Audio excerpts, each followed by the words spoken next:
वक्त की बड़ी खबर से रुक करेंगे। देहरादून से बड़ी खबर मिल रही है। चारधाम यात्रा के लिए पंजीकरण बढ़ाए जाएंगे। सीएम धामी के निर्देश पर बढ़ेंगे पंजीकरण केंद्र। आज से श्रद्धालुओं को मिलेगी पंजीकरण की सुविधा।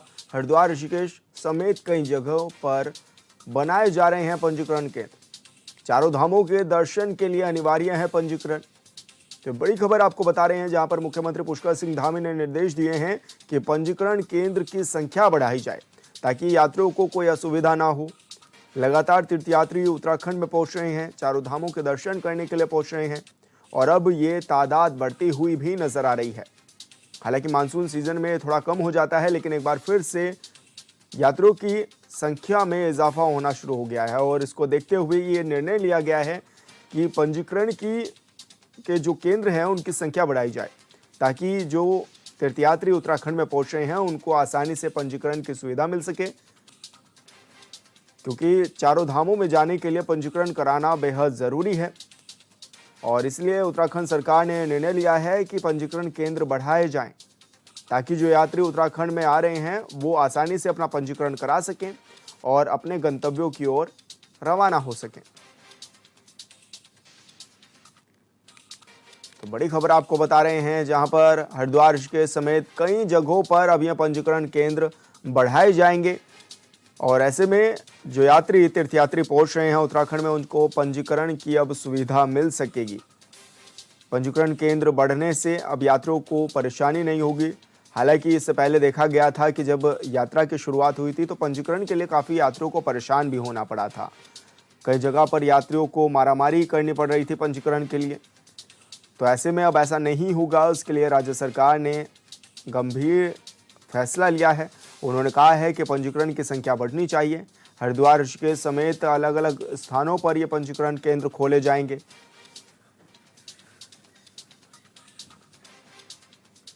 और संवाददाता अरुण सैनी हमारे साथ लाइव जुड़ चुके हैं। अरुण, क्या कुछ जानकारी मिल रही है, कहां कहां पर ये केंद्र खोले जाएंगे और अभी क्या बताया जा रहा है कि कितने केंद्र नए बनेंगे ताकि यात्रियों को सुविधा मिल सके? जी सर, बिल्कुल देखिए, चारधाम यात्रा में हर वर्ष बड़े संख्या में श्रद्धालु चारों धामों में पहुंचते हैं और लगातार साल दर साल अगर बात की जाए तो श्रद्धालुओं की संख्या में लगातार इजाफा देखने को मिल रहा है। पिछले वर्ष की अगर बात करें तो करीब 54 लाख से अधिक श्रद्धालुओं ने चारों धामों के दर्शन किए थे और इस वक्त भी अगर फिलहाल की बात की जाए तो अभी तक 30 लाख के पार जो है आंकड़ा पहुंच चुका है। चारों ही धामों में 30 लाख से अधिक श्रद्धालु दर्शन कर चुके हैं।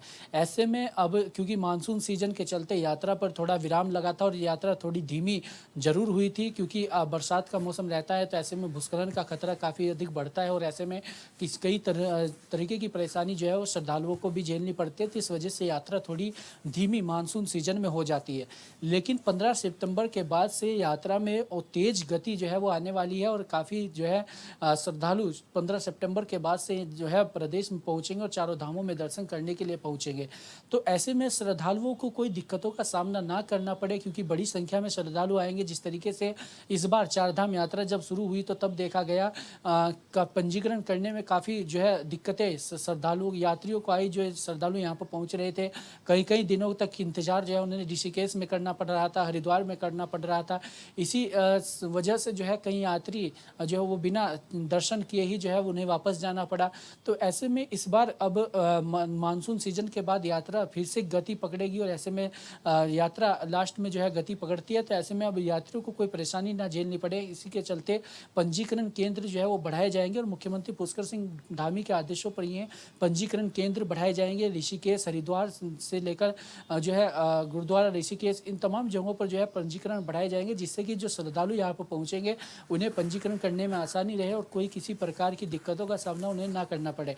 चारों धामों में पंजीकरण जो है अनिवार्य है और बिना रजिस्ट्रेशन के कोई भी जो है यात्रा अपनी वो नहीं कर पाएगा। इसी के चलते जो है इस तरीके का फैसला लिया गया और यात्रियों की सुविधा के लिए जिस तरीके से मुख्यमंत्री पुष्कर सिंह धामी ने लगातार चार धाम के यात्रा को लेकर समीक्षा बैठक भी लगातार कर रहे हैं और लगातार तमाम स्थितियों का जायजा भी ले रहे हैं। और जब जब यात्रा की व्यवस्थाएं चरमराए तब भी मुख्यमंत्री पुष्कर सिंह धामी ने धरातल पर उतरकर तमाम व्यवस्थाओं को जांचा, जो क्योंकि श्रद्धालु जो है उन्हें कोई दिक्कतों का सामना ना करना पड़े, किसी प्रकार की कोई परेशानी ना हो। इसके चलते राज्य सरकार जो है चारधाम यात्रा को लेकर पूरे अलर्ट मोड पर है और ऐसे में तमाम व्यवस्थाएं जो है वो दुरुस्त चारधाम यात्रा को लेकर वो की जा रही है। अरुण, क्योंकि ये भी देखा जा रहा है जो यात्रा मार्ग है वहां पर भूस्खलन जैसी तस्वीरें भी सामने आ रही हैं।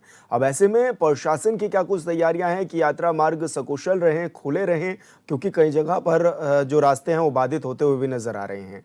तो क्या माने यात्रियों की सुविधा के लिए, बेहतर सुविधा के लिए क्या कुछ इंतजाम किए जा रहे हैं इस ओर? जी सर, बिल्कुल देखिए, कई जगहों पर भूस्खलन की लगातार जो है समस्याएं सामने आ रही है। पहाड़ी दरकने की जो है लगातार दरक रही है और ऐसे में बरसात में काफ़ी ज़्यादा इस तरीके की घटनाएं जो है वो हुई है।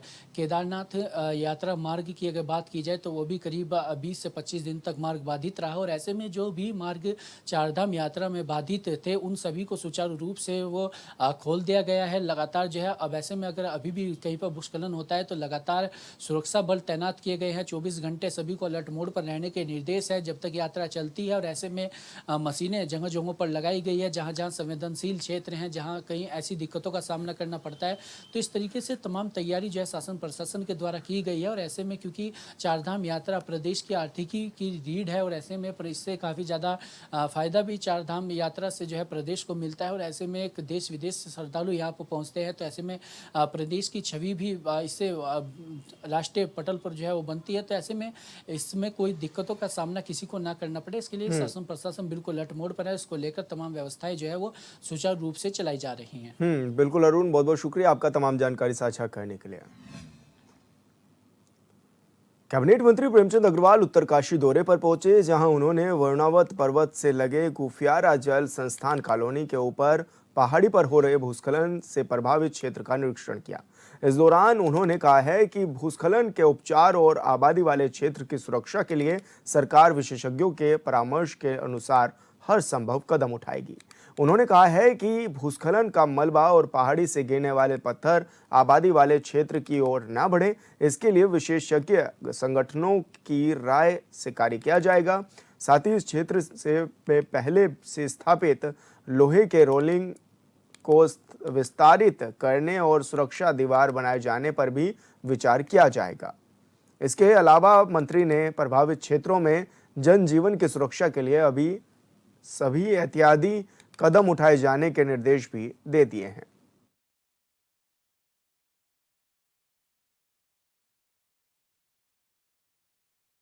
वरुणावत में जिस प्रकार की समस्या भी सामने आई है और आप जानते हैं सरकार इसके लेके बहुत गंभीर है। जब ये सूचना प्राप्त हुई तो अगले दिन हमारे आपदा सचिव यहाँ पे आके उसका निरीक्षण करके गए और अब हमारी एक सर्वेक्षण की टीम जो यहाँ पे आ चुकी है, लगातार वो सर्वे कर रही है। उसमें PSDC और दूसरी जो हमारी सर्वेक्षण टीम है वो लगातार इस जगह पे अभी मौजूद भी है। उनके द्वारा भी मुझे भी बताया गया कि वो अभी जहाँ से ये पत्थर गिर रहे हैं, मलबा गिर रहा है, तो वो वहाँ तक गए तो कुछ उन्होंने सुझाव दिए हैं। तो हम ये मान के चलते हैं कि जैसा उनकी रिपोर्ट आएगी उसके पश्चात सरकार फिर उसके अग्रतर कार्रवाई करने के लिए हम लोग ये मान के चल रहे हैं कि 2 दिन बाद जैसी रिपोर्ट आएगी फिर तत्पश्चात इसके ट्रीटमेंट भी करेंगे।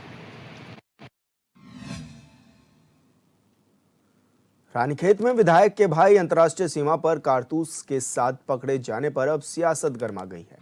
कांग्रेस मामले को लेकर बीजेपी पर हमलावर हो गई है। वहीं कांग्रेस प्रदेश अध्यक्ष करण मारा ने निशाना साधते हुए कहा है, उन्होंने ये कहा कि बीजेपी विधायक के भाई को 40 कारतूसों के साथ भारत नेपाल सीमा से गिरफ्तार किया गया है। प्रशासन और पुलिस विधायक के भाई को बचाने में जुटी हुई है। करण मारा ने सवाल उठाया है कि क्या कोई कारतूस लेकर दूसरे देश जा सकता है। देश की सीमा लांघ ही जा रही है, लेकिन प्रशासन लाइसेंस दिखाने का समय दे रहा है।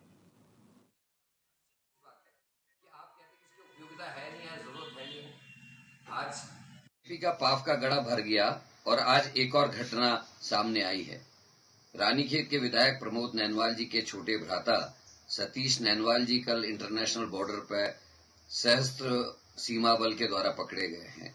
57 बटालियन ने इनको पकड़ा है। कारतूस इनके पास से पकड़े गए हैं, वो भी जिनकी संख्या 40 है। प्रशासन और पुलिस उनको अब बचाने में लग गई है। ये कहा जा रहा है कि उनको समय दिया गया है कि वो लाइसेंस दिखाएं। मैं पूछना चाहता हूं कि क्या ये एक नजीर नहीं बन जाएगी कि आदमी गोलियां सप्लाई करेगा, अवैध सामान सप्लाई करेगा, पकड़े जाने पर वो कहेगा कि अब लाइसेंस मैं फलानी जगह छोड़ के आ गया, मैं लाइसेंस दिखाता हूं। और क्या इंटरनेशनल ट्रीटी में ये भी तय है कि आप भारत के लाइसेंस को लेकर ये गोली बारूद लेके दूसरे देश में जा सकते हैं? क्या देश की सीमाएं नाप सकते हैं आप? हरिद्वार के नवनियुक्त जिलाधिकारी करमेंद्र सिंह ने जिला कार्यालय स्थित अलग अलग कार्यालयों और पटलों का औचक निरीक्षण किया है। डीएम ने अभिलेखागार निरीक्षण के दौरान निर्देश दिए कि अभिलेखागार को अच्छी स्थिति में रखा जाए, साथ ही नियम अनुसार बिडिंग कराई जाए। इसके अलावा डीएम ने जिला कार्यालय में आने वाले व्यक्तियों के लिए बैठने की क्षमता बढ़ाने के भी निर्देश दिए हैं। डीएम ने कहा है कि जिला कार्यालय में आने वाले सभी फरियादियों की समस्याएं पूरी शालीनता के साथ सुने और उनका निस्तारण भी करें।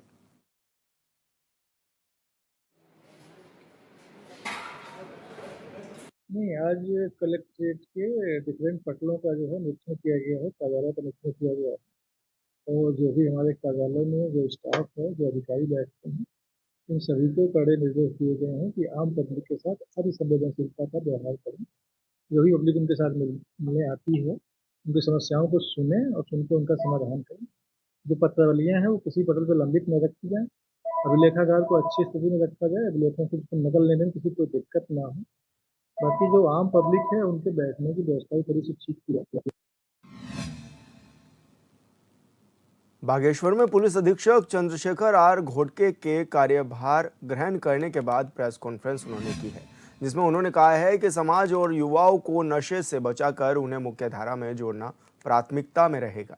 साथ ही कानून और ट्रैफिक व्यवस्था, साइबर अपराध, महिला सुरक्षा, स्कूलों, कॉलेजों, कस्बों में वृहद स्तर पर जन जागरूकता अभियान चलाया जाएगा। इसके अलावा एसपी ने नियंत्रण अपराध को अपनी प्राथमिकता रखते हुए जनता के हित में कार्य कर बागेश्वर पुलिस की छवि को और अधिक बेहतर बनाने की बात भी कही है।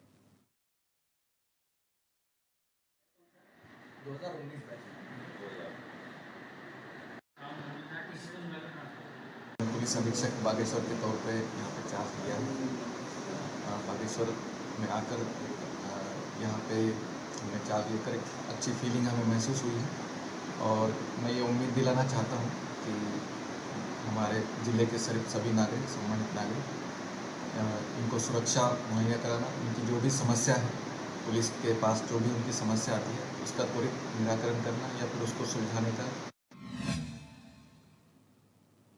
हरिद्वार के बहादुराबाद के ग्राम गढ़मीरपुर के मुख्य मार्ग और doctor Bhimrao Ambedkar inter college पर जाने वाले मार्ग पर जलभराव की समस्या बनी हुई है, जिसकी वजह से स्कूल जाने वाले छात्र छात्राओं को काफी परेशानियों का सामना करना पड़ रहा है। आए दिन छोटे छोटे बच्चे कीचड़ में फंसकर गिर जाते हैं, जिससे चोटिल होने के साथ साथ बच्चों के कपड़े भी गंदे हो जाते हैं। स्कूल की प्रधानाचार्य ने बताया है कि इस सड़क को लेकर कई बार ग्राम प्रधान और संबंधित अधिकारियों से मुलाकात की गई है, लेकिन अभी तक आश्वासन के अलावा कुछ नहीं मिला।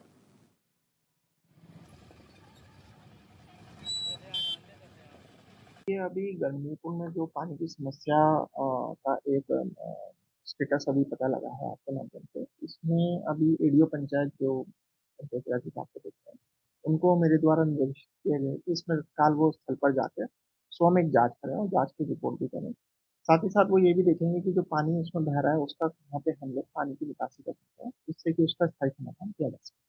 तो इसमें जो सेक्रेटरी हो गए, आपने सही कहा है कि उनको इसकी जानकारी होनी चाहिए, पर उन्होंने इसकी जानकारी यहाँ तक कार्यालय तक नहीं लाया। तो ये भी हो सकता है कि उन्होंने अपने ग्राम पंचायत को इसको प्रस्ताव में रखा हो। तो वो सारी चीज़ें अभी एडीओ पंचायत को निर्देशित किया गया है, तो सारी चीज़ें उसको देख के आवश्यक कार्रवाई करें।